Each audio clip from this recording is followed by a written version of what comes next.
Kei ngā kōpara, te oreore o te wānui, a tānei nau mai ki te pūtahitanga o ngā kāhui whetū e tohu ana, ko Matariki, Tamariki tū, ko Matariki, Tamariki Ora. Welcome to Tamariki Ora, A New Beginning, the second part of an inquiry into child abuse in New Zealand, an examination of what's gone wrong with our parenting, what's being done and what lies ahead. Coinciding with the arrival of Matariki, this special broadcast invokes the notion of change and of a new beginning. Last night we heard the story of a mother who had lost her 3-year-old to an act of violence perpetrated by her former partner. We saw a South Auckland woman who was pushed to take over the care of her moko when her son failed them. We heard from Pat, a woman who suffered abuse as a child and abused her own children. She told us how she broke the cycle of violence and is using her experience to help others. And we met the frontline teams dealing with the victims of domestic violence. Tonight we follow on with more stories and discussion about how we can best implement change. But before we attempt to change the future, first let us look into our past. What do we know of how our tūpuna raised children? Written reports show that early Pākehā were struck by the tenderness with which Māori nurtured tamariki. It was vastly different to the spare the rod, spoil the child parenting of their own backgrounds. Our next story looks at the way we used to parent and the history that's led to where we are now. I saw no quarrelling while I was there. They're kind to their women and children. I never observed a mark of violence against them, nor did I ever see a child struck. Some of these Europeans say they never saw a child struck, they never saw a woman hit. Someone like Marsden, who was in people's houses all the time. And so to hear people today say, as some guys do, well, it's my warrior blood. Somehow it comes out of that heritage. Well, that just simply can't be true. That heritage was not about abusing children and women. Traditional Māori dwellings were communal, with a village of people on hand to help raise the children. Everybody watched what was going on in the household and in the family, and if somebody even accidentally struck or hit or damaged a child, they were likely to get murud. There was a plundering raid that would come and take all their stuff, and women stripping down to the waist and singing abusive songs about your behaviour and the way in which you'd treated this child. So I think there were a lot of protections around children in the old days. Even in the early days of European settlement, Māori had far greater access to land and communities were self-sufficient. But things changed rapidly.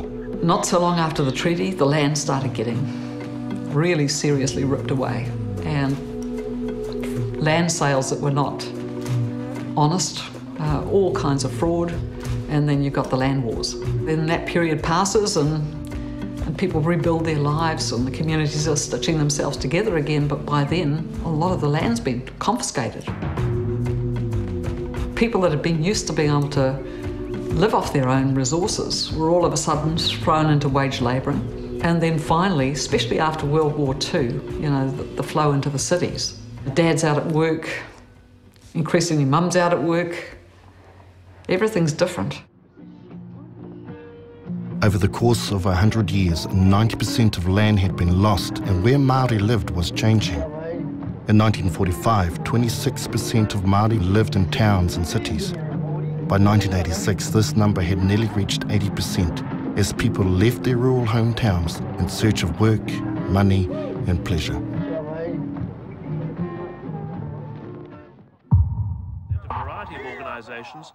For many, however, work was hard to find and money was tight.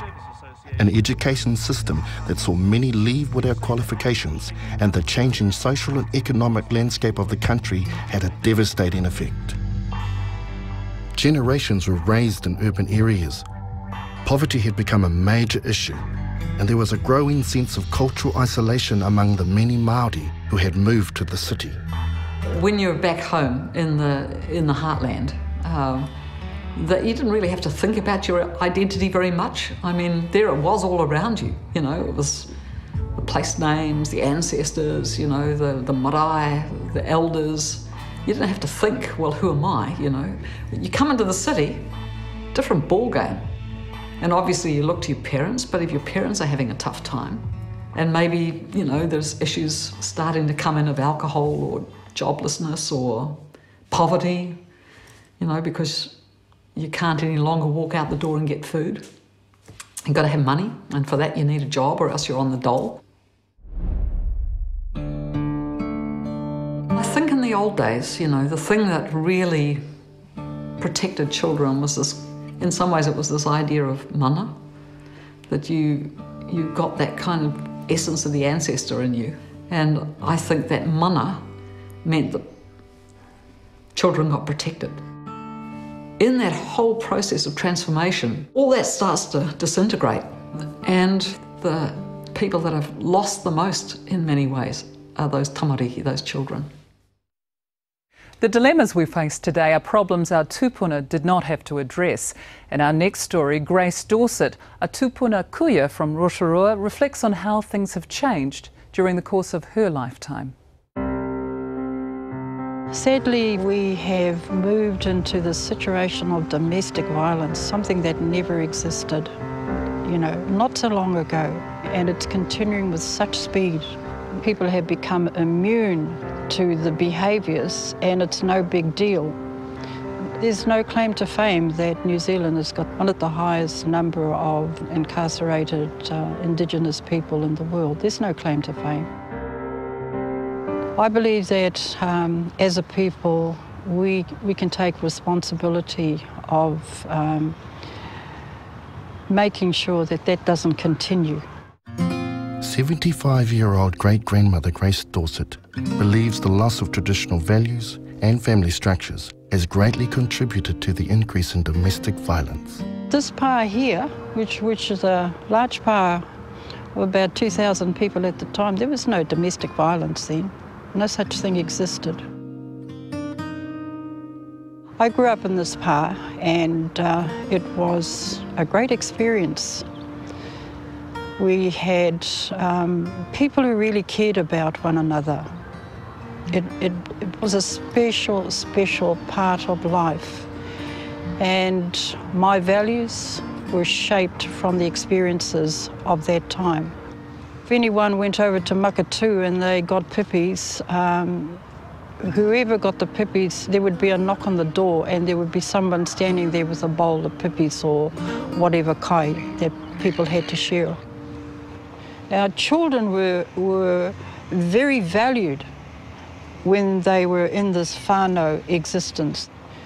But our ways of living have changed. Our style of living has changed. The jails are filled with men and women who have been violated against as children. The jails are filled with men and women who have no families to go back to. Grace and a group of other concerned women have taken it upon themselves to try and make a difference in their community. We deliver pamphlets to the particular community that we have decided we're going to work in, and we deliver 1,000 at a time. They are invited to attend this program. It's simply about the wellness of family. How do we keep our families well, healthy, safe? And so we're taking that out into the community to have that public awareness raised about this work. I don't receive an income, but I don't look for an income. I don't want an income. A focus of Grace's program is the link between the breakdown of traditional whānau structures and the rise in domestic violence. The people who were most affected by moving away from their tribal groups were the young males. Some of them moved away from the coast in search of work. So they become separated from their whānau. My behaviour has to reflect what I was taught. But when we move away from our whānau connections into another area, that teaching stops generally for most people. You come from a whānau, you belong to the hapu, and you're part of the iwi. The people in this pa who grew up caring about one another. And this has always remained with me. It's always, stayed in my mind that this is possible to practice. For Māori, it's kawa and tikanga. That's our value system. Can't change it. It's been there for generations. Why change something that always worked? You get the feeling our communities would be stronger if there were more people like Grace out there. When we return, we'll talk to one of the authors of the groundbreaking book, The Spirit Level, and discuss whether the problem of child abuse is cultural or economic. The evidence is very clear that if you have bigger income differences, it's not just one or two things that get worse, it's most things that get worse.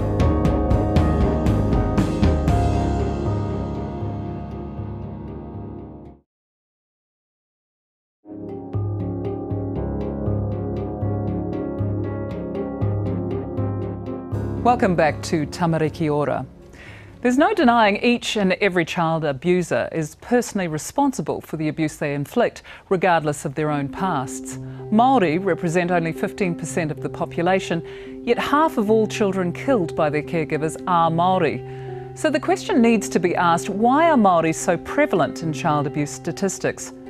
Next, we talk to Richard Wilkinson, co-author of the groundbreaking book, The Spirit Level, Why More Equal Societies Almost Always Do Better, about the economic factors that seem to contribute to problems like child abuse.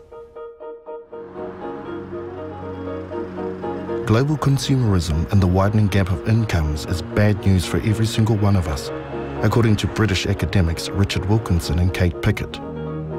This has been revealed in their book, The Spirit Level, a study of income inequality in 23 countries. So where is New Zealand placed? Well, you're not as unequal as Britain or the United States, but you're the wrong side of the, if you like, the middle. You're more unequal than countries like Germany, France, Canada, and certainly much more unequal than the Scandinavian countries. The evidence is very clear that if you have bigger income differences, you will get more violence, more teenage births, more obesity, more mental illness, higher prison populations, lower standards of child well-being, and all these things seem to move together. It's not just one or two things that get worse, it's most things that get worse. Māori have an unemployment rate over 2 times that of non-Māori and earn on average $9,000 less a year than European New Zealanders. I think again and again people think that the problems of the minority groups in their own society are something about that particular minority. Why do they have all these problems? But actually it's a human universal. All the population groups in the situation of the Māori in New Zealand, whether you talk about Australian Aborigine populations or American Indian populations, these are responses to low social status itself. I find myself saying again and again, we're going to tell you what you already know. By which I mean the intuition that I think people have had for hundreds of years, that inequality is divisive and socially corrosive. One of the things I think our data shows is that all these problems that we know are related to social status within our societies, if you increase the social status differences, all these problems get worse. It's not a big jump in causality. It is very much what you'd expect once you accept that they're related to social status within our societies. There are very powerful effects of inequality on measures of child well-being, and it's about adapting to the kind of world you're growing up in. Am I growing up in a world where I have to watch my back, fight for what I can get, learn not to trust others because we're all each other's rivals? Or am I growing up in a world where I depend on cooperation, reciprocity, where I must gain people's trust and confidence, where empathy is important? And that needs quite a different emotional and cognitive development. And that's what's going on in early childhood. Whether that's transmitted to children in terms of parental depression, or whether you're bad-tempered with your kids, or just too tired and you don't have time for them, it all seems to have a similar effect in early childhood on the developing personality. and on stress responses, which are preparing people for a different kind of social environment later on. People recognize under the skin that consumerism is empty and socially damaging. I think they also are aware that economic growth is no longer producing the real human benefits.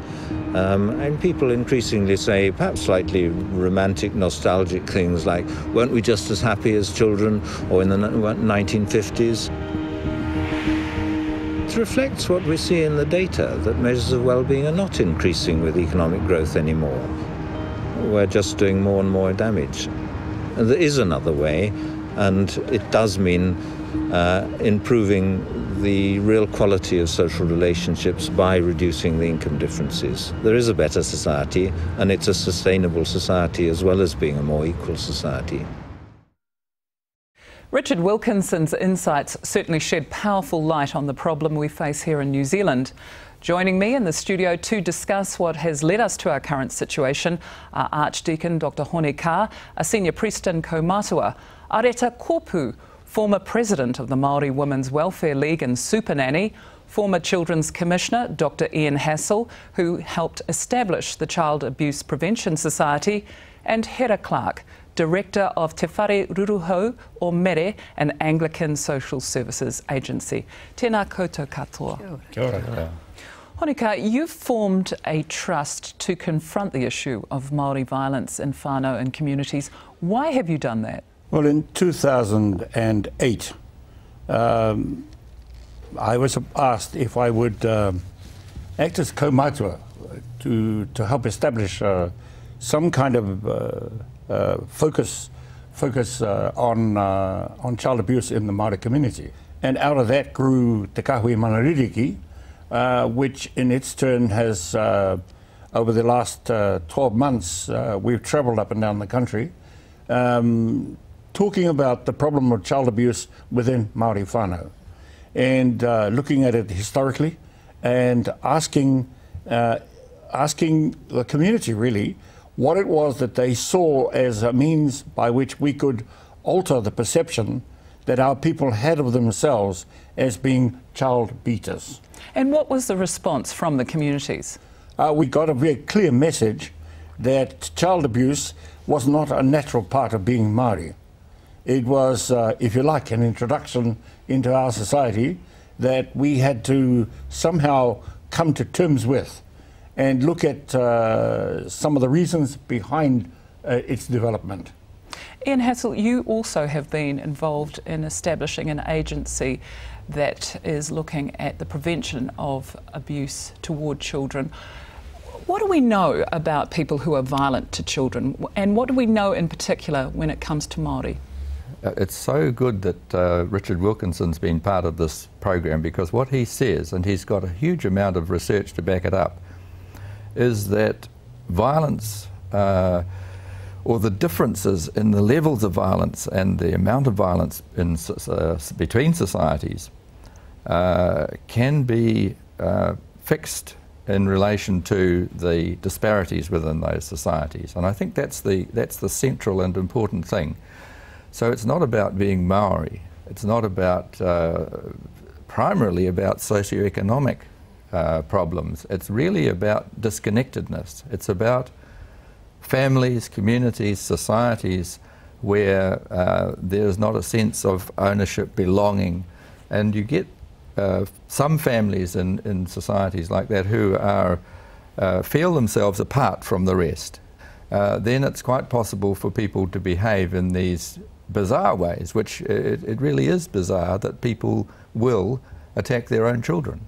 We're not programmed to do that as human beings. Areta Kopu, in an earlier story we were looking at Māori and the way they parented prior to European contact. We hear from what is happening with Hone's agency that the communities are saying it's not a natural Māori way. So what has happened? Right. And I really want to reinforce what both of them have said, because I don't think it is at all just reserved for the Māori race. I think for us it has been a socio-economic issue, but it's also been that disconnectedness. And so when we moved into the cities to help, you might say, kickstart the country after the war, there was that lack of support for those families. There was also the fear of living amongst other tribes, which we hadn't done. You didn't really talk to your neighbour in case you offended. And then you saw people trying to take responsibility for, I suppose we got into comparison of comparing ourselves with the other family at the other end of the street or the people who lived in a higher socio-economic area. And so discontent and a lack of a base, I think, became the prominent thing for families. And I suppose I'm talking after the war, really. Hera Clark, you work directly with abused men and abused women. What are they telling you about their experiences when they're living in households where violence is a norm?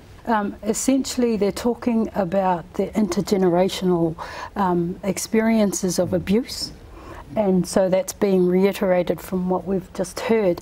They're telling us stories about it's okay to do that because my uncle did this, my grandfather did this, and so what's the surprise?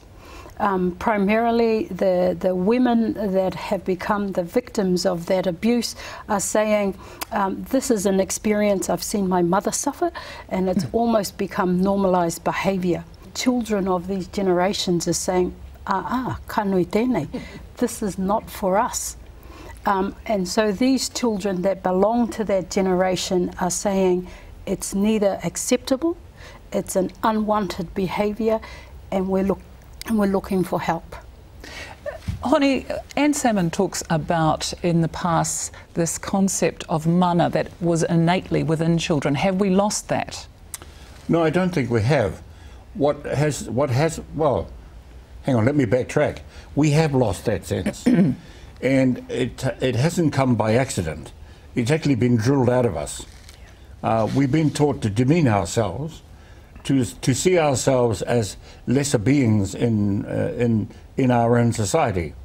The sense of dislocation and all of the things that Ian's been talking about, they help to actually alter our perceptions of who we are. And part of Te Kahui Manaririki's task has been to say that it is possible for us to return to that. In fact, our language is full of the richness of those kind of concepts about who we are as a people. As far as I know, within the Maori language, within Te Reo, there is no word, as there is in English, that is the equivalent of smacking. There's no word that describes hitting children. Well, we've had to invent the word. Yeah. And we've had to invent the word because it's a word that's common to all, not just to children, but to adults as well. But the word smack is, in its origin, is directly aimed at children. Yeah, in English. So all of that sort of stuff has to be worked through, and it's teaching people to understand how beautiful they are when they're born. What it means for a child to understand that they are a gift from God, or if you like, from the gods, and it's up to us to continue to teach children that. It must have scared the hell out of the missionaries to suddenly discover that Maori were thought like that and never hit their children. In fact, they complained about it often, that they wished these people would discipline their children. That's why that's what you people need, is to learn how to control your children. I guess just in connection with some of the kōrero around the language, some of the experiences in working with children who are te reo speakers, and as we know, there's a huge population now of te reo speaking tamariki through kohanga reo and kura kaupapa, and certainly the difference between being able to articulate the messages of these tamariki using their own reo. I've had occasion where I've interviewed children and I say, so pēhea tō kōrero mo tō whale, ngā āhuatanga, what's happening in your house? And they'll talk about things like, oh, whaia tino mataku ahau, hotu hotu taku manoa, taka te hupe, you know, and all of these narratives really are about richness that help to give a clear disclosure of what's happening in their house. My experience is we've got, oh, child unable to tell their story, they're uncooperative, and they're not necessarily accepting of the situation. Ian, Hera's pointing to an inadequacy in our services. I mean, have we been inadequate in looking at child abuse in a holistic way in New Zealand? The services, I think, as Honi's already said, are important at this stage in our history, but the more basic issue is about how we view our children, the children's status, how we talk about them, as Hera said. I went to Kuala Lumpur a few years ago to put in a bid for a conference, but we were fortunate in having Ruby Gray from Ngāti Whātua o Rake with us. And she taught us a little song that they sing at Kohanga Reo. We've talked about the intergenerational transmission of abuse. Now we want the intergenerational eradication of abuse, and it starts at the kohanga. I'm not sure whether my voice is up to repeating what. Give it a shot. He taonga o taku ngākau, ko taku mokapuna e. He mokapuna kore kore, he aha ra. Ko te mea nui, ko te aroha. Kaua e patu taku mokapuna, e awhi mai, taku mokapuna kore kore e. E awhi mai, taku mokapuna kore kore e. Ka pai. Which in a way could lead us back to the parents now. We're talking to the parents. If we're saying we want to move on from and try to address the violence in the homes, if we're going to kohanga, and this is the theme song, I think that there are a lot of parents that are picking up the language from the kohanga, but I think that we need to stress more and more that they need to be there, because it's like any subject you learn. If you don't take it on board, how do you reinforce it at home? And it's a nice thing to take your child to kohanga, to get the te reo, and because they're pepis, it doesn't take long and it's flowing. Now, who says to the parents, kei a koe, te rongo mo tō whānau? You're actually asking the parents to go back to where they were at the time of the missionaries, where there was a lot more freedom between adults and children. It's getting adults to actually change their attitude toward children. Sadly, we are going to have to finish our discussion there, but can I say thank you very much to all of you for joining us tonight in the studio. Well, after the break, stay with us to witness the remarkable transformation of former mongrel mob leader Hurai Hiko. A couple of shootings over here. Husband went to see the kids and got shot, both of them. Dead End Road, Tamariki Road.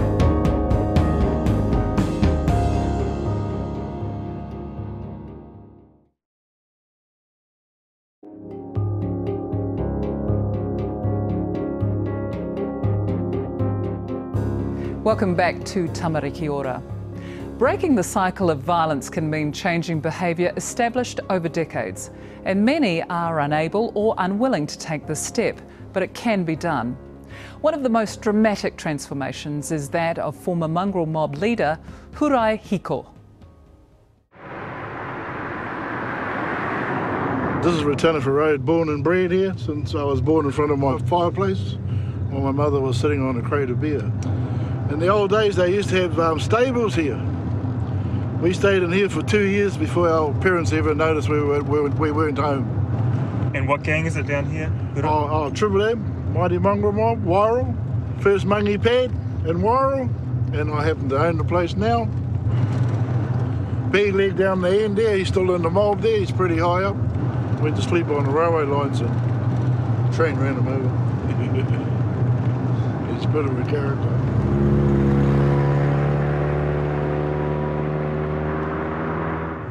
This house here, decapitation, headless.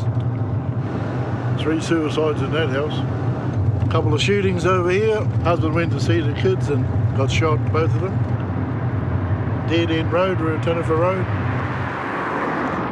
Whakapu, the last stop. You either got to go in the river or swim it.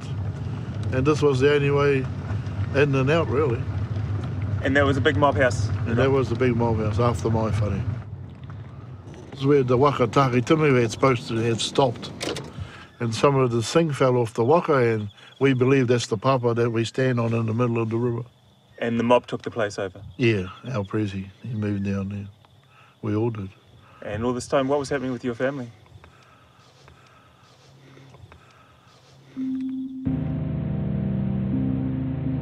At the age of 10, Hurai earned his first patch.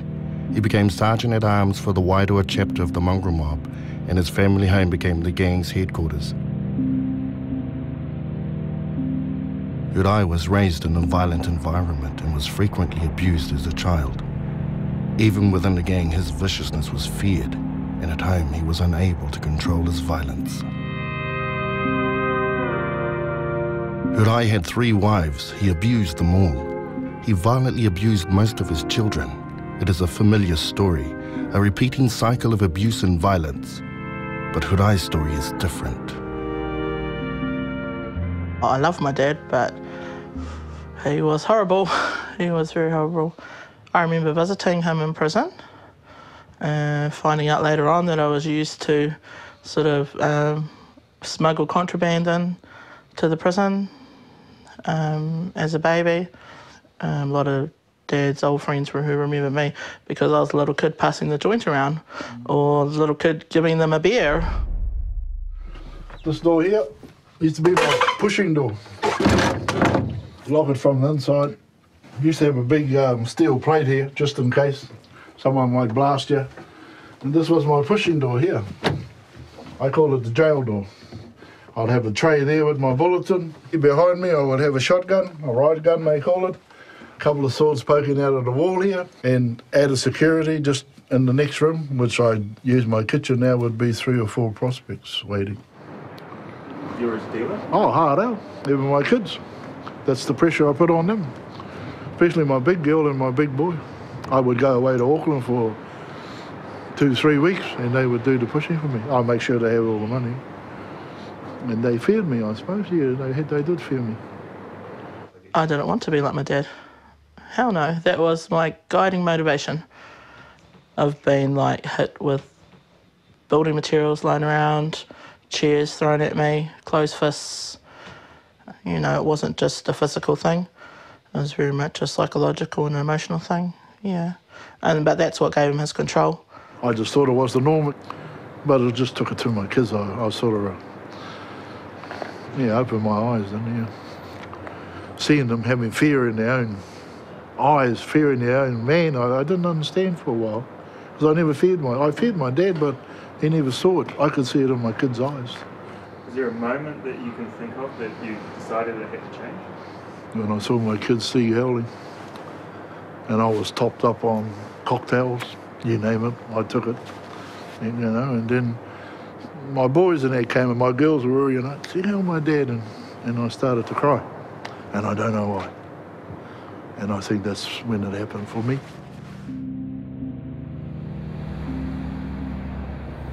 After 27 years as a patched member of the gang, Hurai made a life-changing decision. He left the mongrel mob.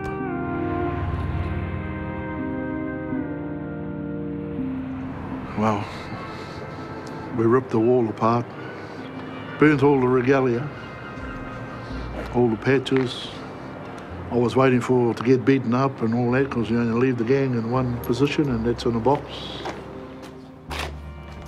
I remember when he stopped drinking and smoking cigarettes. I remember when he stopped hitting my mother. Sort of got some clues and put it together. And then we didn't see him around drugs. And then we didn't see him with old associates. And he went to Polytech, and we saw diplomas and certificates and grades and him trying to learn how to use the computer. I want to get educated. So I moved to Gisborne in 2000, at Ruamanu. And then I found out I couldn't read or write. Sorry about that. For 3 years, I had to learn how to read and write. Hurai graduated from Gisborne Polytech with a degree in social sciences and returned to Wairoa. Well, this room used to, like I said, it used to be the Prospects, the bungy pad now. Like I only kept one bulldog because that was the original. Now I use this room for counselling. I have Black Power, I have Mongrel Mob, I have 61s because I'm not judgmental anymore. I just want to help them to understand where this violence is coming from. And I would go through my process of the 12 steps of understanding what violence and domestic violence, where does it come from, whakapapa e whakawhanaungatanga. Tōku rākau e, tauraua ki te whare, kāna roa takahi e, te whare o te kai katoa.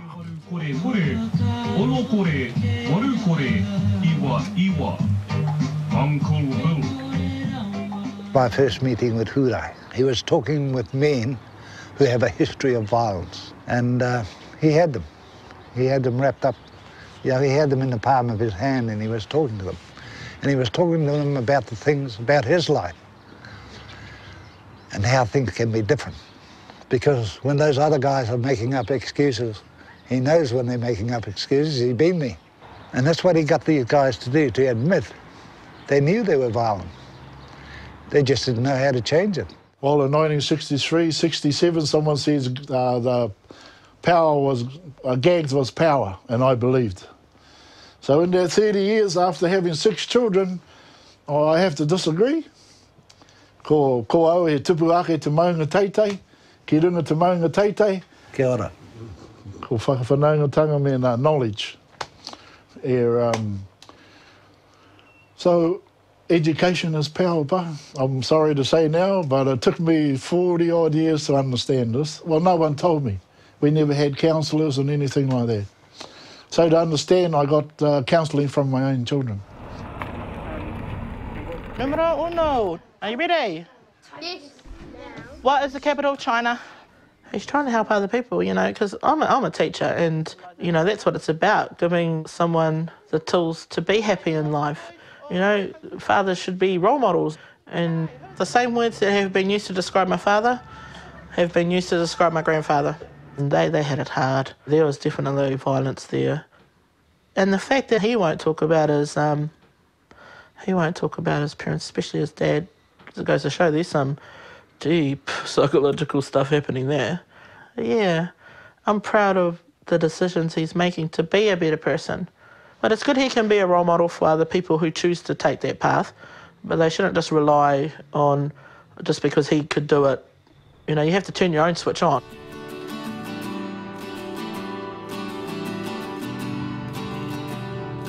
I had to make the change alone. But if you don't climb the maunga to get where you want to be, don't try. Because I believe at the top of that maunga is knowledge. Mātauranga, so that's how I feel. Education can transform even the most hardened offender if they want to change.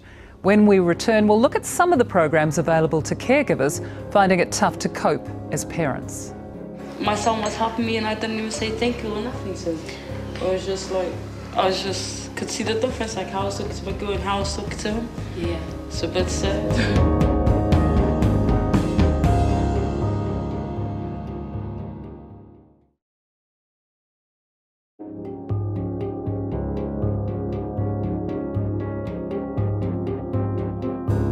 Welcome back to Tamariki Ora, A New Beginning, an in-depth look at child maltreatment in New Zealand. There are many ways we can bring about change, and one of these ways is through parenting programs. The Oho Mairangi Trust in South Auckland run a program that allows the mothers on their course to see exactly how they treat their children. My pastor was gang affiliated, you know. And everyone knows what goes on with gangs there and like saints and stuff, you know. I used to just drink, drown myself or go out and fight. I used to fight a lot. Anita is a mother of 4, but 2 of her children are currently in Sif's care. No, you don't know what you're talking about. Go back in there. To overcome her troubled childhood and become a better mother, Anita enrolled in the parenting program Hoki Ki Te Rito, a course based on a Glaswegian model known as Mallow Parenting. Using video as an educational tool, course facilitators work closely with mothers to help them make step-by-step changes to their parenting. One of the unique things is that we use video. At mealtime we use it for the mums to be able to come to their own realisation about what's happening for them. As they watch it, it might be that we might prompt them to say, how do you think the child's feeling, how are you feeling in that? And they come to their own realisation that there might be some changes in the way that they're parenting or their communication, their relationship with their child. Put these 2 on the table.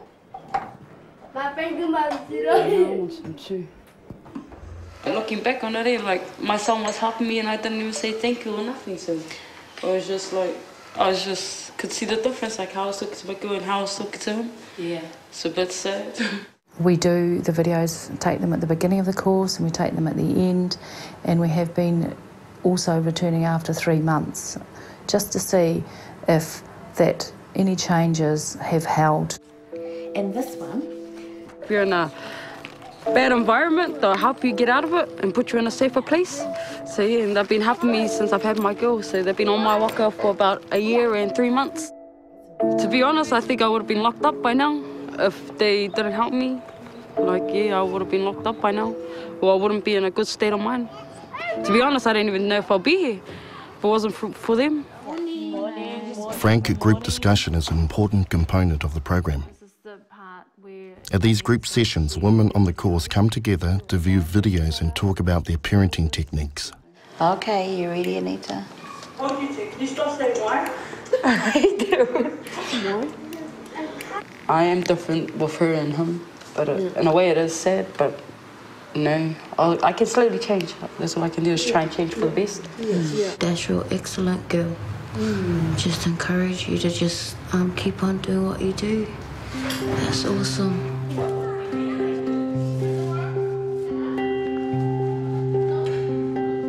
I just couldn't believe that there was, so many mums out there that have been through a lot. And we're bringing one another, texting one another, seeing how you're going with your children and how you're going with your husband and did you boot him out or whatever, and all sorts of things. Like and you just make a real awesome bond. I couldn't believe it. Honey, Emma, Sonia, Jane, Arlene, come here. When May became pregnant with her 7th child, she decided it was time to change. Giving up cannabis and alcohol has made a major difference to how she parents. Raising my other 6 children, I know I made a lot of mistakes here and there, and I just wanted to make sure that this time that I had, the right tools to take care of Bubba, just spend even 15 minutes a day with them. I was like, okay. So I have to go home and start talking to the children. But, over time, man, it's been beautiful. Now they're running to me and they're asking me what's going on, Mum. Now, Korowai, my baby, he's really living life, and I'm really giving him a lot more of myself and with the whole family. Who wants some bread? Oh, boy, Jingus, man.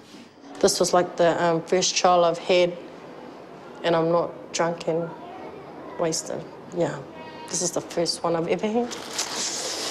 Oh. We've had a whole range of different outcomes. We've had people who haven't, been shown much physical affection to their children, doing that, trying it, and finding that it makes a huge change in the way that their children respond back to them. They're feeling like they can do it.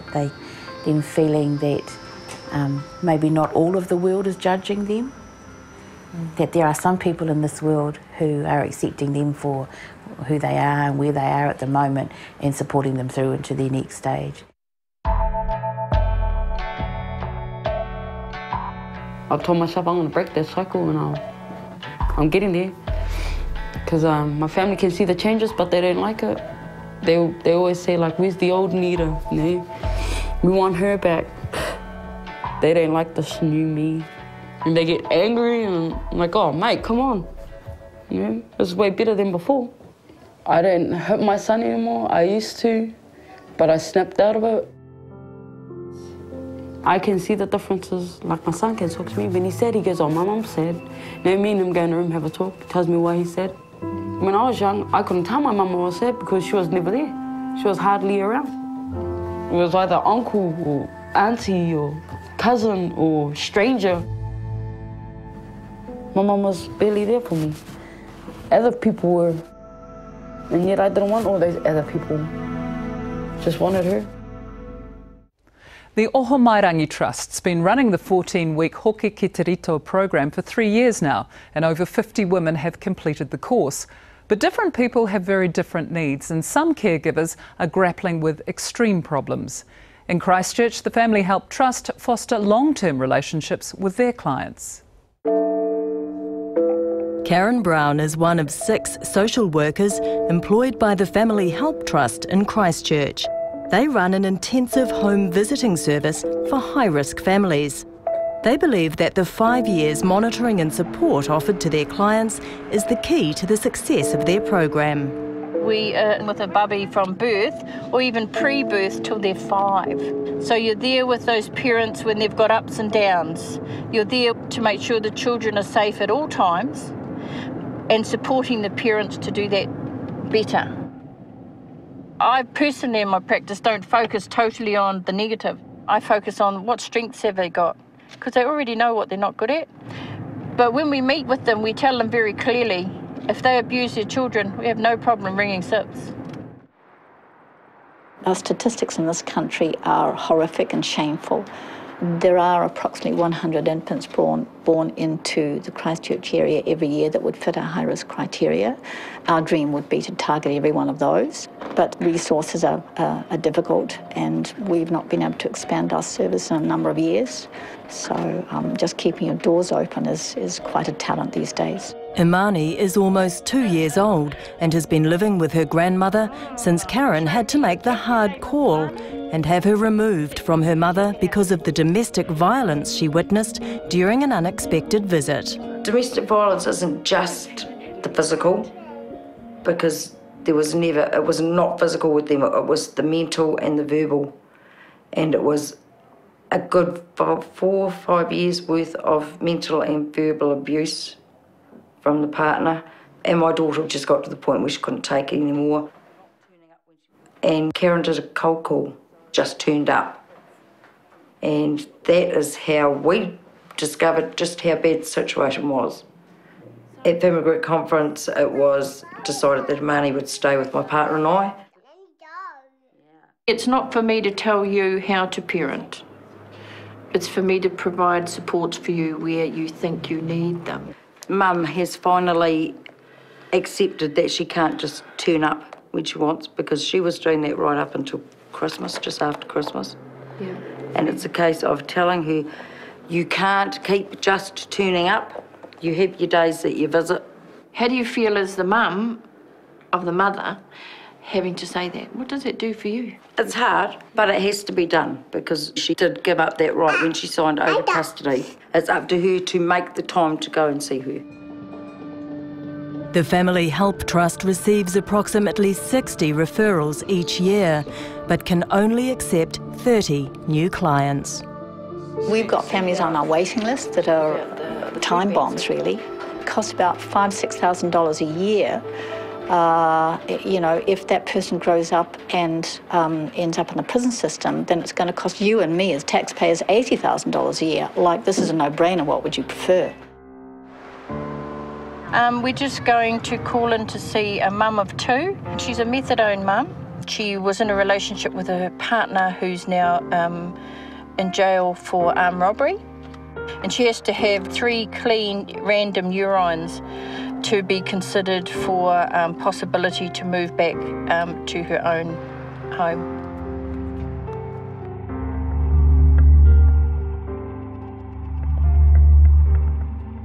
She's not a very happy chookie today. She's not a happy lady. She wants to go home with her children, but she's not allowed to because she still hasn't had any clean urines.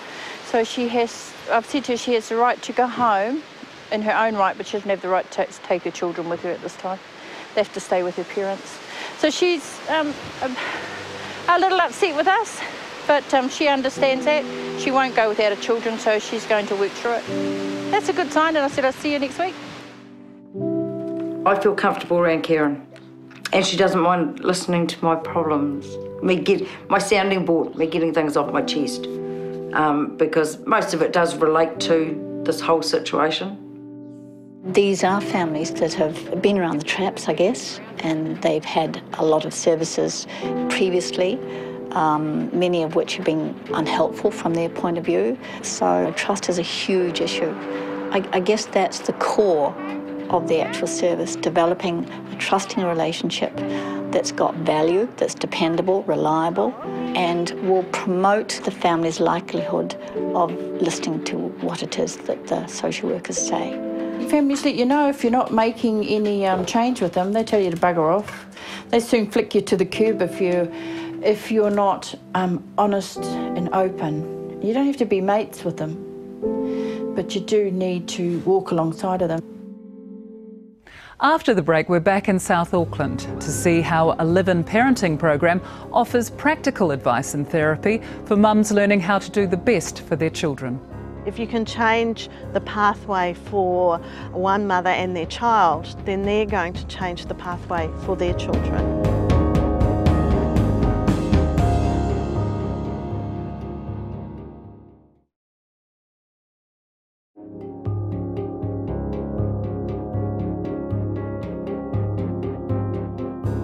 Welcome back to Tamariki Ora. Although costly, parenting programs can be extremely beneficial to mothers who are struggling with the day-to-day management of raising their children. When I was out in the community, I pretty much felt like I was failing as a mother. It felt like there was not enough support for me, and I was just finding it really difficult to be a mum. I was always yelling, I was smacking.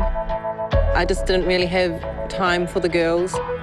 From what my childhood was like, I needed to know that I was going to change my mothering from negative to positive.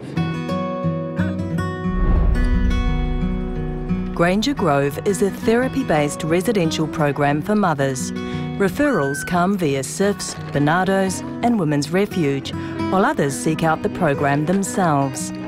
Mothers in the program can live on site for up to 18 months at the facility in South Auckland. For some of the mothers, they have had multiple foster placements as children themselves. They have had multiple relationships where they've been abused or traumatised. They have usually had experiences of having significant periods of time where they've been involved in drugs or alcohol, some of them in prostitution, some of them in gangs. So they've learned a whole way of behaving based around violence. Working for 6, 12 or 18 months is actually a relatively short period of time to try and change those behaviours. I think that that's something that we have to invest in, and that's a long-term investment. We won't really see the payback for that investment for about 15 years. There's a very set routine. Mothers are in class 5 mornings a week while the children are in our preschool on site. The children are having dinner by 4:35, so it's a really structured routine, so the kids know and they predict every day I'm going to have dinner at this time and that mum's going to cook dinner. On the menu tonight we have lovely corn silverside, which has been in the crock pot for pretty much the whole day, and then with it I've got steamed potato and mixed veggies. They continue with the routines and they continue with the boundaries. So all the things that they learnt that they really wanted to change, that they're doing it and putting into practice. And it's really lovely to see. And the children respond to it. Lisa's lived at Granger Grove for almost a year now and will soon be moving out to her own home.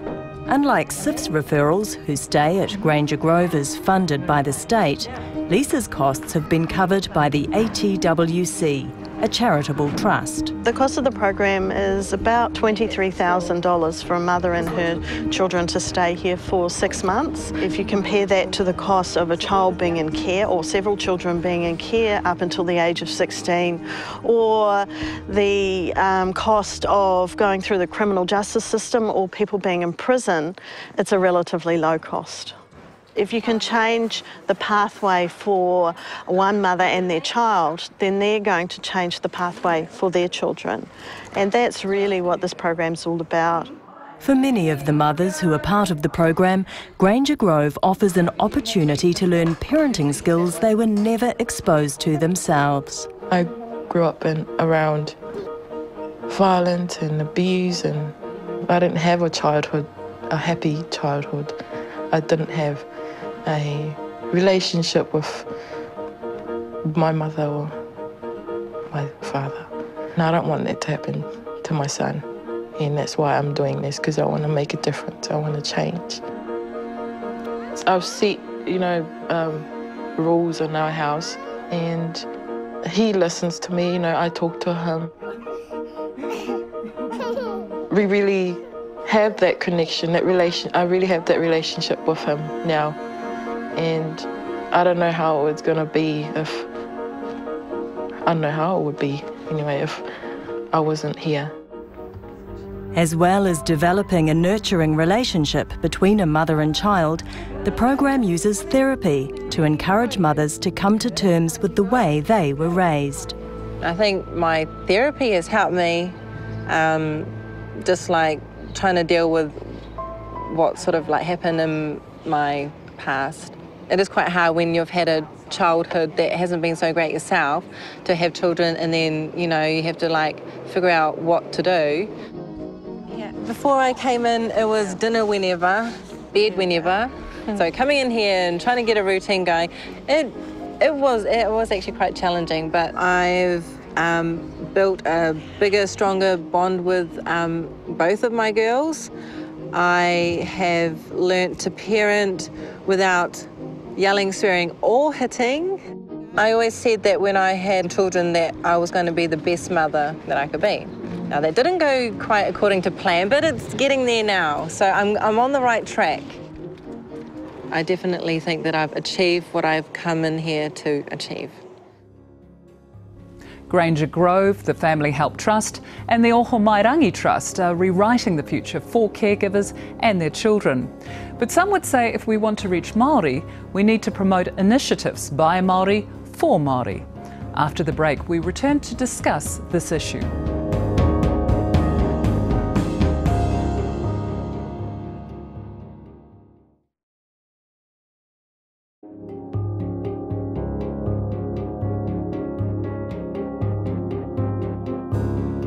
Welcome back to Tamariki Ora, A New Beginning.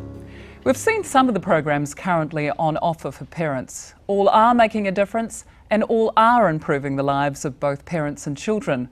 But are they reaching out specifically to Māori? Do we need Māori solutions to address this problem? Here to discuss this issue tonight, we're talking to Kim Workman, Families Commissioner, Te Aria Fletcher, the Manager of Waves, Waitakere Anti-Violence Essential Services, and Tom Blanc, Director of Te Kahui Mana Ririki, an organisation dedicated to combating Māori child abuse, and Nancy Tuani, who was part of the Tamariki Ora task force. Tēnā koutou katoa. Kia ora. Te Aria Fletcher, can I begin with you? You had a group working to prevent family violence. Tell me, from your experience, what support best enables Māori whānau who are affected by violence to actually instigate change? What is useful is to look at some of the statistics that we have in terms of Māori family violence. I live in Waitakere City and I work there, and in our community, Māori make up 35 to 40% of family violence statistics, yet we're only about 14% of the population. So you get a picture of how huge this issue is in the Māori community. Change has to happen at a range of levels. There's the change that needs to happen in terms of at the crisis intervention level. When there is a family violence incident, or you have families that are living with family violence, they need to be able to access critical crisis services that can see them through a critical change process. They need access to crisis service that can work with mum in the event of an incident. You need a service that can work with the children. You also need a service that works with dad. So we need to be thinking in terms of Māori is we're looking at this in a whānau context. That's only at the crisis intervention level. There's also the prevention level, and the prevention level is about our whānau, our community, taking responsibility for when they see family violence, responding to it. Kim Workman, can I bring you into the conversation here? I want to pick up on what Te Aria is saying. We have seen parenting programs earlier tonight that are making a difference, but is this just a band-aid approach? Do we need to do more, and are we actually targeting that key group in this equation, which is men? Look, I think we're starting to see some really innovative things happening outside of the services that are being provided. And the It's Not OK campaign, for example, was picked up by Māori more than any other ethnic group. 97% of Māori could recall the program, and for Māori, I think there was 1 in every 5 resolved to take some action as a result of that campaign. So what we're starting to see is Māori communities, or particularly individuals within Māori communities, rising up in a leadership role and saying to their whānau and to other whānau within their vicinity, this isn't a good idea, we need to do something about it. One of the challenges, though, is to find ways of dealing with those issues without necessarily the outcome being that the male goes to prison, or that there's a criminal justice intervention. Can I just say, about 3 months ago, I had 2 mongrel mob couples come and visit me at home, and my wife asked if I'd paid the bills, and I assured them that that was okay. But what interested me was that one of the women was wearing an "It's Not OK" t-shirt, and one couple held hands during the time we were talking, which is very unusual for the mob. It's not something that the mob would do. And they wanted a strategy to deal with a third whānau who were violating, the man was on P, he was violating his child, his 16-year-old, and his wife. And they said, can we develop a strategy to deal with this issue without necessarily reporting him to the police? And so we worked through that. And at the end of it, I said to them, what caused you to do this? And they said, we saw Vic Tamariki on TV, and we said, this is not going to happen to our kids or our community. I think there's a couple of issues that Tim raised that are really important here, and I think part of the difficulty with Māori whānau is that we are innately suspicious of outside agencies. So the idea of reporting child abuse is really a really difficult notion for us to take on, and we're worried about the consequences. We've heard the terrible stories about what will happen when child, youth and family becomes involved. But in terms of focusing on the needs of children, I think it's really important that we do report and that we do act when we see things happening to children, because often it's only when there is that kind of level of intervention that you'll get the change necessary within family. Yeah. Anton, why is a model like It's Not OK as a campaign actually penetrating Māori communities? Why is it working there? Well, I think it's working really well because we're all really aware of it. I mean, we've talked about the rates of family violence in Māori whānau. We've all seen it, we've all experienced it. So we see a campaign like that and it touches every one of us. and motivates us to action. And I think if we're looking at long-term solutions, yes, we can talk about treatment and those crisis intervention services, but we need to continue to invest in these types of public awareness campaigns. And the messages need to be constant and repeated. Nancy Tuanu, I see you nodding in acknowledgement of what Anton is saying. Now, you've been part of the Whānau Ora task force. So how will campaigns like this be maintained under Whānau Ora? And what is it about Whānau Ora that will hopefully deliver a more comprehensive and coordinated approach to Māori families who are in trouble?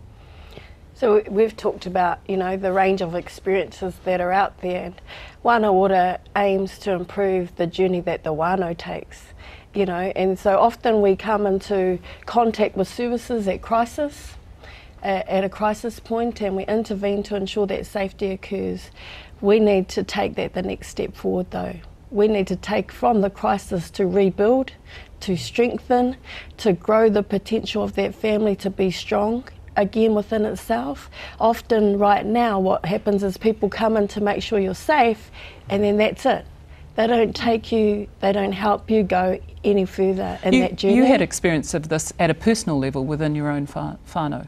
Yeah, so like Kim said, we've got people that are taking responsibility, and I saw something happening in my own whānau, and I stepped in and intervened and took my nieces and nephews, who were teenagers at the time, for a couple of years. And we went through SIPs, we went through a 6-month plan, and at the end of that time, we had no further visits from SIPs in that time. At the end of that 6 months, the lady rings up and says to me, the case manager, "Oh, just ringing up to see how things are gone." And, "Oh, well, they've all fallen to pieces actually, but you never rang up to see how we were." So I went, and I've got them living at my house now. And when we went in for the meeting, she said, "Well, actually you're not bad enough, so we're actually transitioning you out of our SIPS program, and you can go to these agencies for further help." And I'm saying, who is going to help me heal my family? Who is going to help me work with my family beyond this point? Because, you know, they're safe now, but we need to rebuild that relationship. And really there was nothing. There's services like Te Aria says, but they're all over there. You know, you've got 7 different agencies that you might have to go to rebuild this picture. Whānau Ora is about trying to make that journey easier. It's about what does the whānau need, and how can we get around them to support that journey. I guess, you know, it's something I want to address to you, Kim, is something we've heard repeatedly from people that we have talked to for this broadcast, is that they can't ever be assured that there will be constant funding behind what they're doing to ensure that there is some stability, some continuum. How do we get this happening? I think we need to turn it from a needs-based initial approach, which is based on a need, to strengths-based. And so you move it from service providers and government funding to the whānau taking responsibility for their own well-being. And sometimes when there's been violence in the community and in the whānau, there's still a lot of healing that has to be done, not only within the whānau but within the wider group. So that restoration process, that peacemaking process, I think is something that we need to direct our attention to. How do we do that well? Because sometimes the things that they face, like stigmatisation and non-acceptance, you know, are things that will, if they're not resilient enough, turn them back to violence. Te Aria, if you were to make some kind of change, or if you were to encourage government to introduce some kind of change that you believe would be meaningful with the people that you come into contact, what would it be? Meaningful change that makes a difference is to ensure the issue that we were talking about was sustainable funding.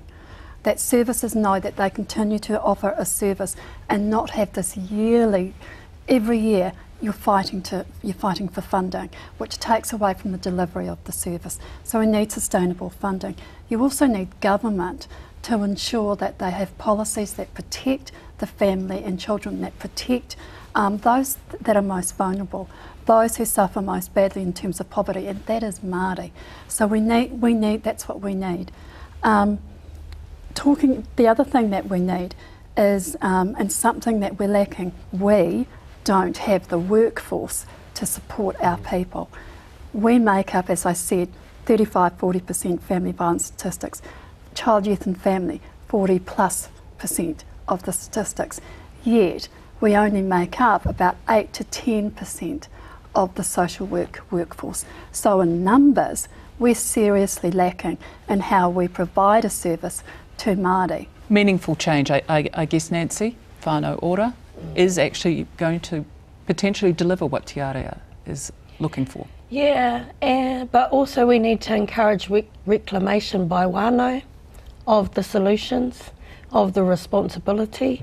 We have to take it away from being the service, the agency's responsibility, to reclaiming that about ourselves. Anton? And Te Area touched on this, addressing poverty, and especially child poverty for Māori. Around 30% of our children live in poverty, and there's ample research all over the world to tell you that poverty breeds violence and is the single biggest contributor to child abuse. So I think that's a really critical issue. And particularly with the browning up of our population, what we've got developing is this massive brown underclass. So I think that's really critical. And secondly, I mean, partly because of my own background and passions, is that investment in communications and reaching families with those messages. And every Māori family I know has a radio or a television, and that is the way that we can most effectively get into large numbers of homes with those messages. And finally, Kim. Look, I think we all know what we want, and our shared history has been littered with initiatives of this kind that have not met with continued support over the long term. We can't afford to let that happen one more time.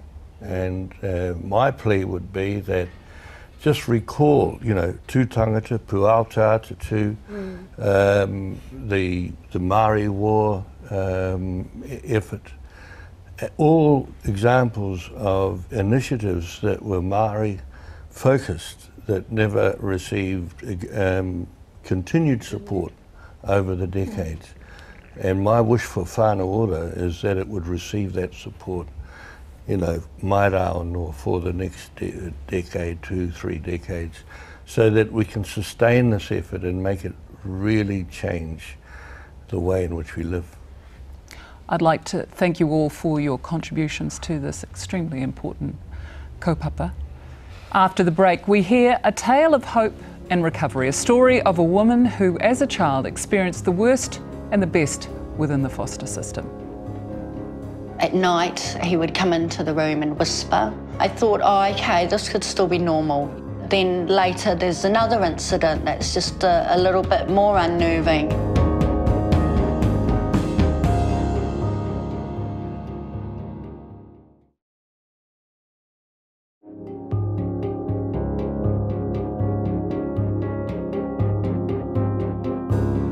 Welcome back to Tamariki Ora. Rape Crisis New Zealand estimates 1 in 4 women and 1 in 8 men will experience sexual abuse in their lifetime, many before the age of 16. 3,700 sexual abuse cases were reported to the police in 2008.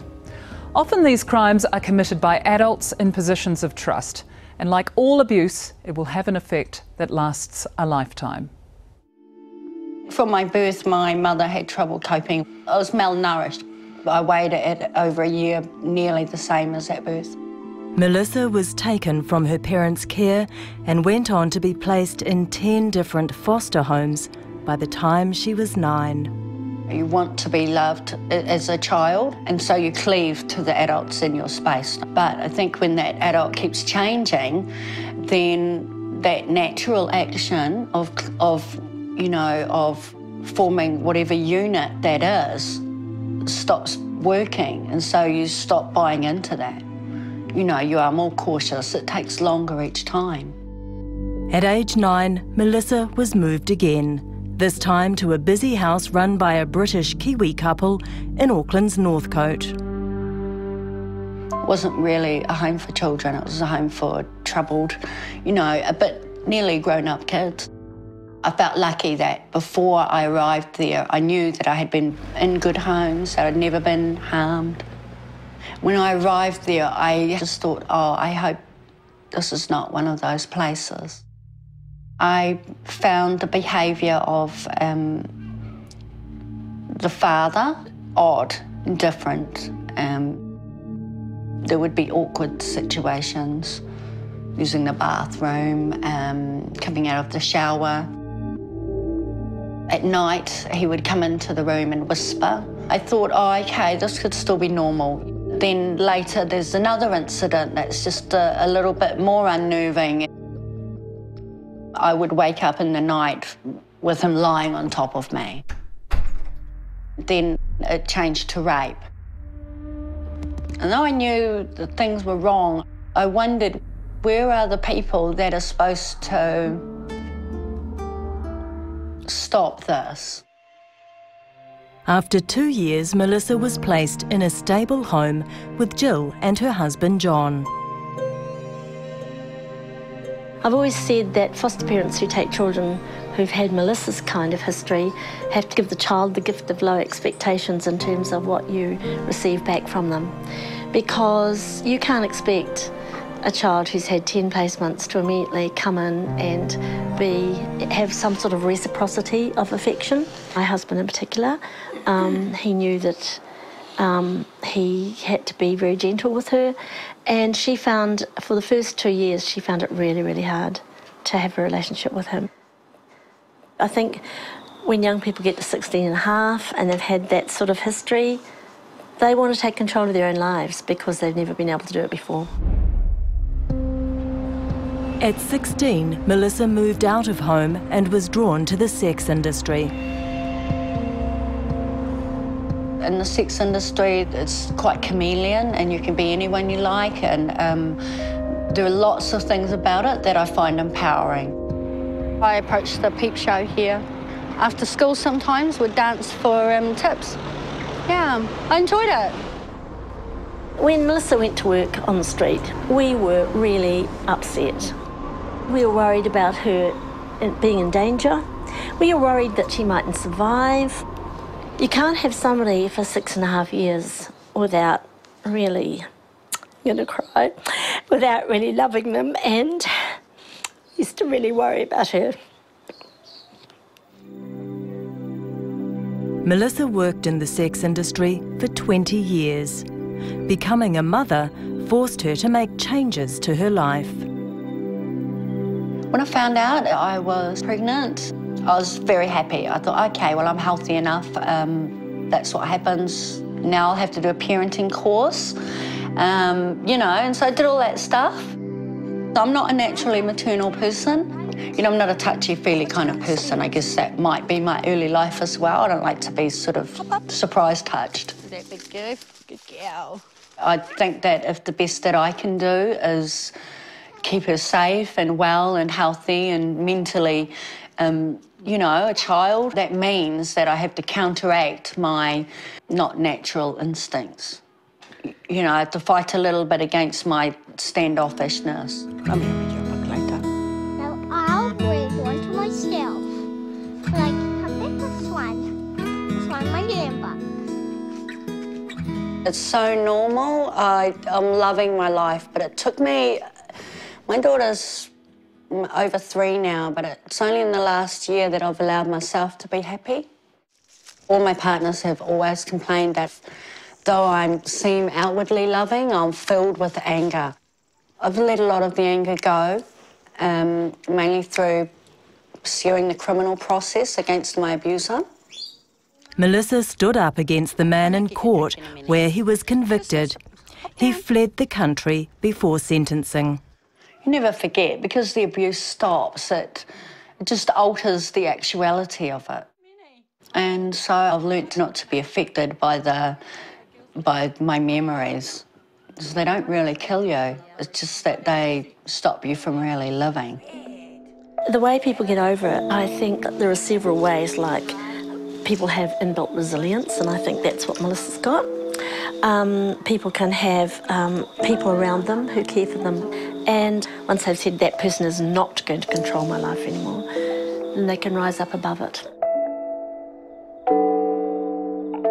I came close to the edge. I think if I'd been a bit older, I might have killed myself. But I think arriving at Jill's and the fact that she never asked me really saved me. It just let me start again instead of being that damaged, ruined child. Jill stepping in and taking responsibility for Melissa was an act that altered not only the life of her adopted daughter, but also the child Melissa went on to have. But what happens when no one steps in to help? After the break, we head to Nelson for the story of a young man who asked for help but didn't receive it. All I can say is that I felt alone.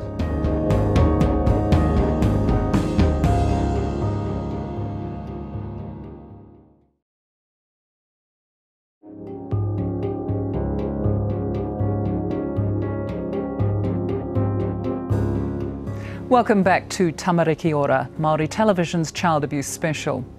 Our next story looks at the life of a young man who asked for help and what happened to him when he was ignored. I don't use the term lightly. We grew up in a life where once we were warriors, but nobody intervened. Neighbours must have known, let's face it. All I can say is that I felt alone. Today, Tremaine uses his story to connect with youth, promoting domestic violence awareness and providing education on the services and support available to them. I found I had a rapport with other children, and I just wanted to share our experiences to give them strength to do what they needed to do. Now, I'm fortunate to have been one of 8 survivors that have been asked to share our experiences in a book called It's Time. We started sharing these stories. I've done lots of bad things. I've been to lots of prisons. I've been in a number of gangs. I've hurt my wife so many times. I've hurt my children so many times, but I owned up to it. I took charge and responsibility of my world and made that change for me, for them, and in the end, my wider community, and now I get to share that experience with you. This book talks about the family violence that happened in our lives. As a young primary age kid, I discovered that the safest place was being under the bed. I'd reach up with my hands and hold on to the top and lift myself off the ground because my father would swing a broom underneath to see if anybody was under the bed. My father knew the easiest way to hurt my mother was to get at the children. If there wasn't any kai on the table, and I don't know how she was supposed to produce it when Dad spent all the money at the pub, then he was going to get upset, and we all knew what came after that. Another night of danger for her babies. My mother would put knives into the door frames so that it would, in essence, lock the door. The more knives you put into the door, the harder it was for somebody to try and break it down. Our father came back drunk and she wouldn't open the door, and he was ranting and raving, let me in, otherwise I'll bloody kill you. And my mother had to open the door, otherwise he's threatening to kill her. And he punched her full in the face. She fell down bleeding, and I was scared because he had picked the knives up at this time. So I tackled him, and my mother got up and she ran out of the house with all the other children following her. And as I headed for the door, I reached up for the door handle, and my father kept coming and he just ploughed me straight through the window. The violence continued for Tremaine. Still nobody intervened.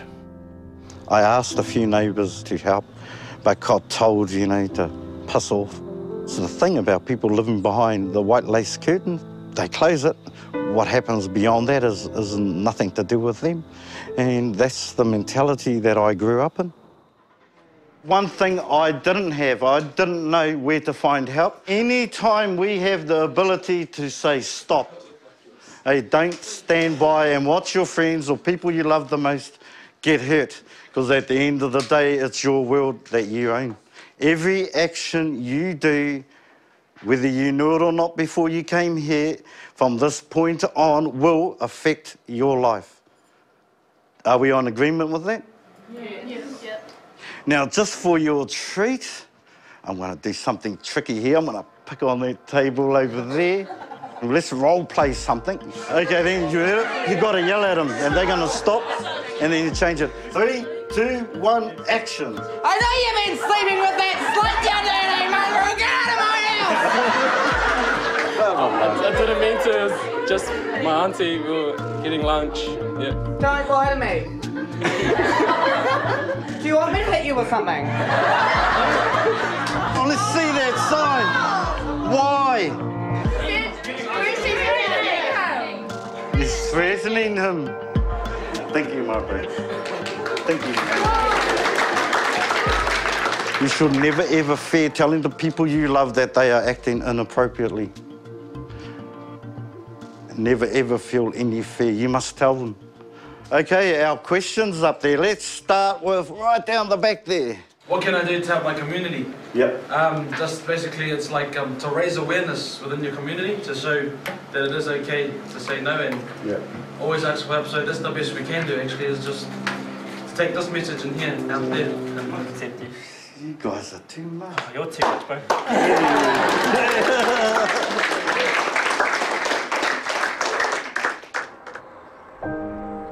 Māori have this wonderful saying, you're not one, but you're one of many.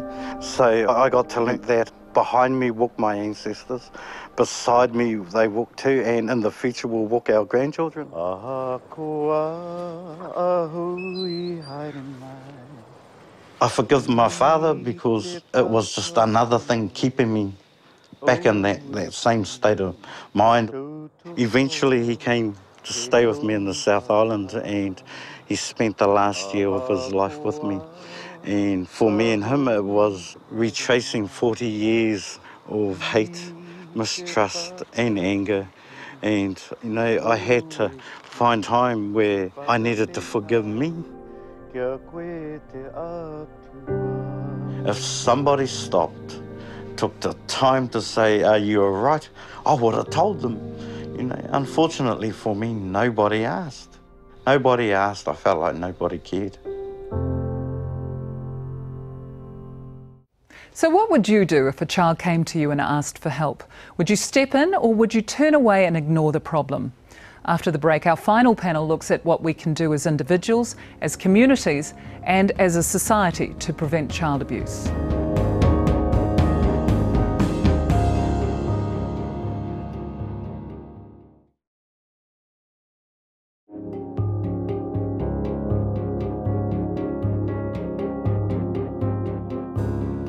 Kia ora koutou and welcome back to Tamariki Ora, A New Beginning.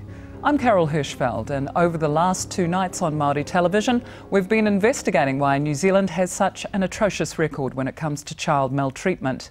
We've looked into our past, discussed why we as Māori are so affected by the problem, and looked into some of the programs in operation today to find out what is working when it comes to addressing the problem. But what of the future? How do we consign this abuse to the past? Joining me in the studio are Minister for Social Development, Paula Bennett, Community Development Coordinator, Manu Caddy, Detective Inspector Scott Beard from the Auckland City Police, and Parent Educator Debbie Rewari to discuss the way forward. Tēnā koutou katoa. Debbie Rewari, I'd like to start with you. You have experienced something in your own life which leads you to understand exactly how any one of us can step in and make a difference to someone who's struggling as a parent. Can you tell us about that? Sure. I was a young mother. I had my first child when I was 16 and I had my second child when I was 18, and I was living in a small community in Tūrangi with my partner and my children, and the neighbours next door, one day I was rallying forth with my 2-year-old, who was just being a normal 2-year-old. And I remember Ray coming over to me and she said to me, quite clearly, "Debbie, I heard you yelling at Damien." And I looked at her and I said, "Yeah, I was." And she said to me, "Well, obviously you're feeling stressed." And she said, "If you feel stressed," she said, "what I want you to do is think about sending him over to me." And she said, "I really think that you need to be involved in something where you can meet other young mums." And she said, "I think I'm going to take you along to Play Centre and introduce you to some other young mothers." And I said, "Oh, okay." So for me, the first thing was that I felt like, even though she was naming it for me, that she wasn't shaming me, she wasn't judging me in a way that, you know, I felt, oh my God, you know, she heard this. But also she was offering the hand of help, which for me was particularly important because I was a young mother. I was separated from my wider extended family, and as a 16-year-old mother, I'd suffered from postnatal depression, although I didn't know that at the time because I was, you know, living in an isolated environment, and, you know, neighbours, they weren't talking to me. So there's a community, and nationwide, as the country, I think there's something that each and every one of us can do as individuals, as whānau, as hapu, as iwi. So that's, you know, for me, when Ray made that approach, when she held out that hand of support, what a difference that made in my life. Paula Bennett, Debbie's story must be striking a chord with you in many ways. Tell me about an experience you had when you were a struggling young solo parent. Yeah, well, lots. I mean, I too was a very young mum, and I can remember being in the supermarket and my then 2-year-old was having a meltdown, you know, and being a teenager myself, I was probably having a meltdown right next to her, you know. I had no idea how to cope with it. I was stressed up too. I didn't know how I was going to pay for the groceries, let alone think how I was going to deal with a 2-year-old that was absolutely throwing it. And this woman, this complete stranger, just walked up and said, "Hey, I'll watch your 2-year-old have a tantrum. Step outside for 10 minutes. And I stepped outside for 10 minutes, and I probably stood there and thought about not going back, but I did. But this complete and utter stranger just stepped in and just gave me a break when I probably really needed it. And I always think the moral of that story is, here I am, you know, my daughter's 23, so 21 years later, and I could tell you exactly what she looks like. You know, I don't know her name, I've never seen her before, but I could tell you exactly what she looks like because she stepped in at a moment of need. Scott Beard, I mean, these are wonderful stories, but there are safety issues potentially around people stepping in, and perhaps that is what is stopping us within our communities, within society, in terms of being more connected with each other. Absolutely, I think both stories are fantastic. I'm not sure that enough people do step in when they see something, a young parent or any parent under stress with their children. You know, sometimes it's just a matter of asking, "Are you okay?" You know, give them a bit of time out. You know, neighbours can assist. Get to know your neighbour. But in saying that, you know, we have a lot of the young mothers are vulnerable, and you know, a word of warning: while we accept assistance, just be aware, because, dare I say it, there are sexual abusers out there who will take advantage of the situation with young mothers. Manu Kera, you work in the very thick of your community. What have you seen as making a difference in those households that you come across where violence is occurring? I think these sort of stories are the kind of thing that we're trying to create more of in our neighbourhoods. The idea of people knowing the names of kids in their street. You know, can you name 10 kids that live down your street that aren't your own? You know, I was in a shed meeting a couple of nights ago with a group of people who just want to make their street safer. They want to put a fence down the edge of the river so kids don't drown there, which one did a few years ago. They want to put speed bumps in, and they're getting organised within themselves. They're not relying on any professionals and that kind of stuff, but they're building community. They're creating the village that it takes to raise a child, and I think that's the message that we've been hearing tonight. Scott, you are obviously very frontline when it comes to violence in homes. Tell me, what do you see will help build communities? I think communication is the key, but it's also it's not accepting seeing something that you think is suspicious, or if you see a child with a black eye and you know the excuse is, "I ran into the door," don't just turn a blind eye to that. You know, there's plenty of people you can go to, particularly in the community. Yeah, so I worked in Kaikoai, so we talk about the neighbours next door. Some of the areas up there, your neighbour is 800 metres away, so you don't have an immediate neighbour. It's a matter of working with whānau, working with Māori wardens. The police are doing a lot of work with Māori wardens at the moment because a lot of these people will be related, and it's someone that they can go to. Because I think, you know, people will say, "Oh, don't want to get involved with the police, don't want to go to the police," and that's fine. But there are a lot of other help agencies out there, you know, through SIFs, through non-government organisations. There's a lot. There's the Are You OK website. Debbie, what are the young mothers that you deal with talking to you about in terms of how difficult it is to build those relationships? Well, I think it's some of those issues of isolation from whānau. It's some of the issues around the expertise model, like, you know, who do I listen to? I've got so many voices in my head. This one's saying do this, and Auntie's telling me to do that because that was the way. What I tend to say is, what do you feel? What do you think? And I think in the helping organisations, what we actually forget to do is actually to close this and open this.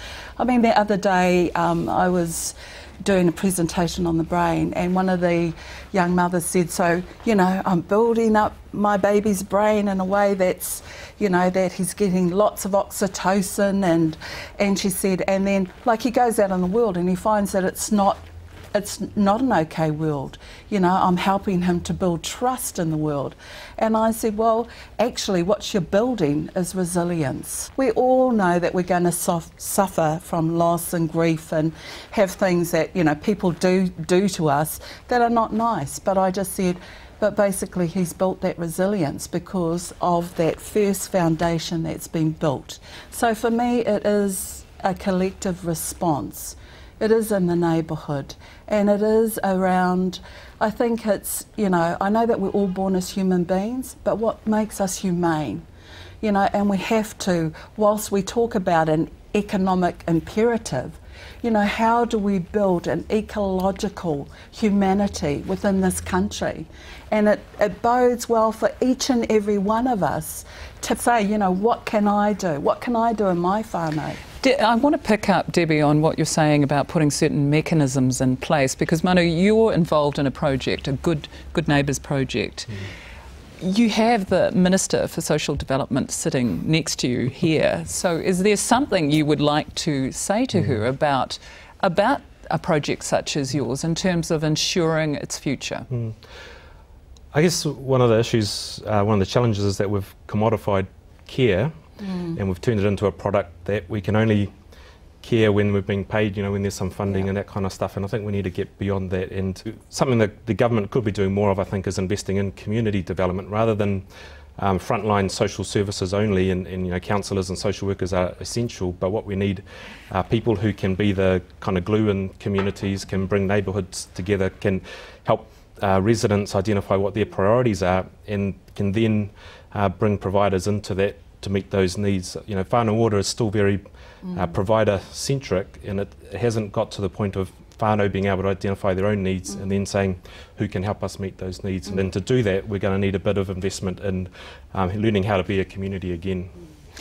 Paula Bennett, important stuff. This is coming from the front line.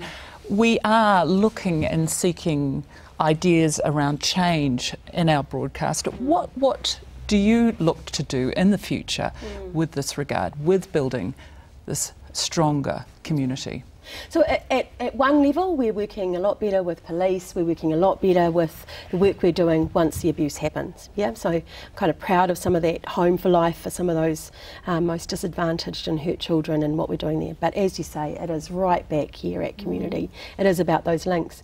I reckon a vital part of what we're doing is literally putting the funding, the power back into communities and really decentralising it from Wellington. So sitting there and going, actually, Wellington will not come up with local local solutions. And how have we actually managed to, over years too, it's not a previous government thing, it's just happened and it just keeps escalating. So we're really trying to decentralise, put that money back down into its communities, let them have the debate on where to spend it and how it should be spent and who should step up, and try and get families involved. And the biggest part we can do is get out of the way, because we seem to actually, as government, get in the way of a whole lot of that by the funding mechanisms we hold over them, by the power that we try and wield, by not actually letting community get on and do it. So in some respects it's handing over that funding more generously and better, and then stepping out of the way and letting community step up to that leadership. There's a role for local government in the provision of, or in the coordination of central government resources coming into a community, and not just councils but also iwi authorities. I think one of the challenges for iwi is to get out of social service provision and into deciding on where the money's going to go, and monitoring and evaluating the provision of it, which most of them aren't interested in doing because they're so used to being in the service provider mode. If you had one message for households or families who are caught in a cycle of violence and you wanted to talk directly to them tonight, what would that message be? Speak out. Go to someone, speak to somebody. Whether it be whānau, whether it be the neighbour, whether it be someone at the local school, there's plenty of people out there who really will take care and push you in the right direction. Now, then at government level, both between police, SIPs, there's a lot of new initiatives out there in terms of providing for children in violent homes, because as we know, it's not just the violence against the children, it's what they witness as well. And so we need to sort of start breaking that cycle and getting support for those people. But for me, it's about communication. Speak out. Scott, Debbie, Manu, Minister, thank you so much for taking part in our broadcast tonight. Kia ora. Well, we've heard the stories of victims, we've seen some of the results of violent behaviour on the brain of a young child, and we've looked into some of the work that's being done on a community, national and personal level. But now it's time to close this chapter, to invoke the spirit of Matariki and issue a challenge to ourselves as a nation. If change is going to be made, it must begin with us. If we all take a moment to reflect on what we can do, if we all put our thoughts into action, then change is possible. I'd like to thank all who appeared on the show, and I'd like to thank you, the audience, and implore you to do what you can do to fight child abuse and domestic violence. But before we leave you, if you suspect child abuse or neglect, or are worried about a child or a young person, you can call the Child, Youth and Family Service, free phone number anytime, 0508 FAMILY. That's 0508 326 459. If you're experiencing or witnessing family violence, you can do something about it. If you need any further information about what you've seen on our broadcast or contact details for the agencies featured, you can go to our website. That's www.tamarikiora.com. Of course, if you are in immediate danger, call the police on 111. Stay with us for a repeat screening of Sounds of Hope, a musical tribute to our beautiful children. Te rā ngā karuiti e whakarake ana I tirangi he maru mō aku mahuri kia tipu kia rea a tātou purapura pui pui aki. Thank you, New Zealand. Pomare.